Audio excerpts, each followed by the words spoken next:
The phone rang as they were lowering my grandfather's casket and I almost didn't answer, but something in my gut told me it was trouble. I excused myself from my crying mother, walked to the edge of the grave site, and saw Richard's name glaring on the screen. My boss, a man whose spine was made of pure greed and entitlement, calling me on the worst day of my life. I knew this was coming.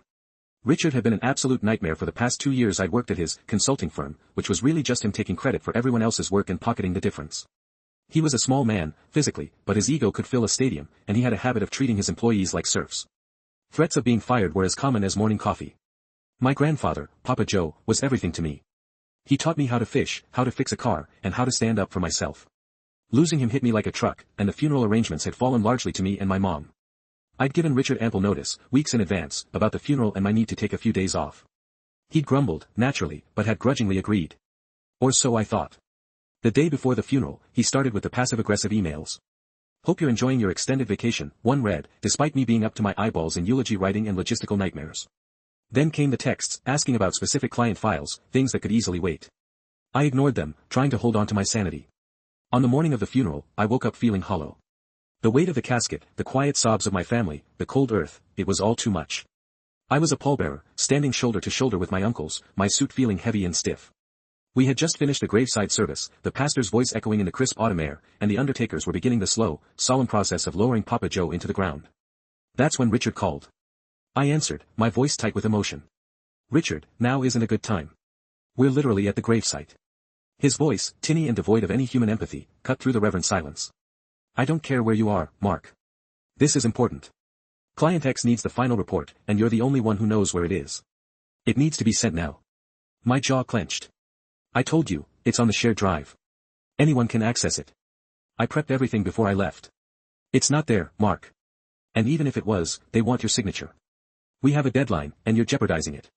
This is a 5-figure account." He didn't even pause for breath. "Look, if you're not in the office in the next 2 hours, putting your damn signature on that report and sending it out, consider your employment here terminated.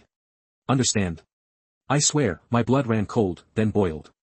I looked at my mother, weeping softly a few yards away, and then at the slowly descending casket of my grandfather, a man who wouldn't tolerate an ounce of disrespect. This bastard was threatening my livelihood, my family's financial stability, during the most sacred moment of grief. My grandfather's funeral. "Richard," I said, my voice dangerously low, "you want to fire me? Fine. You just crossed a line you can't uncross." I hung up before he could respond, my hand shaking with a primal fury I hadn't known I possessed. My mind raced. Fire me? For taking time to bury my grandfather? After all the times I'd worked late, covered for his screw-ups, and put up with his bullshit? That's when a different kind of calm settled over me. It was a cold, hard resolve. For months, years even, I'd been seeing things.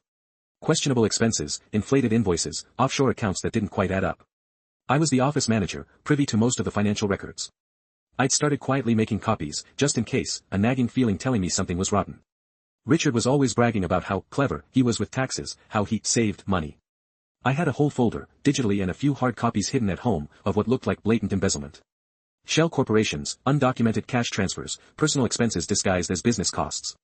I took a deep breath, composed myself enough to rejoin my family, and endured the rest of the funeral on autopilot. The second I got home, I changed out of my suit, grabbed the folder, and headed straight for the IRS field office. I walked in, asked to speak to someone about a potential fraud case, and laid everything out. The detailed spreadsheets, the doctored invoices, the bank statements. I explained my former boss's threat, the timing of it, the sheer audacity. The agent's eyes widened with every page I handed over. It felt like a release, like a heavy weight finally lifted off my shoulders. I don't know what's going to happen next with Richard, or with the company, or with my own job prospects, but I don't care. The satisfaction of handing over proof of his financial crimes, knowing the full force of the government would soon be knocking on his door, was immeasurable. He chose to make my grandfather's funeral about his petty greed. I chose to make his future about his actual crimes. Was it overkill? Maybe. But standing there, watching my Papa Joe go into the ground, I knew Richard deserved everything that was coming to him.